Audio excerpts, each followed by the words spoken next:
Proper noun নাম বিশেষ্য। Example 1, proper noun ঢাকার বানান ইংরেজিতে লিখি।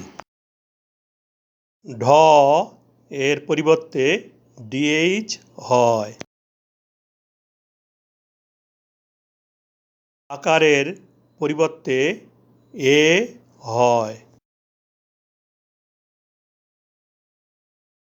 কতে কে, কিউইউই, কিউ বা সি বসতে পারে। এখানে কয়ের পরিবর্তে কে বসায়। আকারে এ হয়। প্রপার নাউনের প্রথম অক্ষর ক্যাপিটাল লেটার হবে।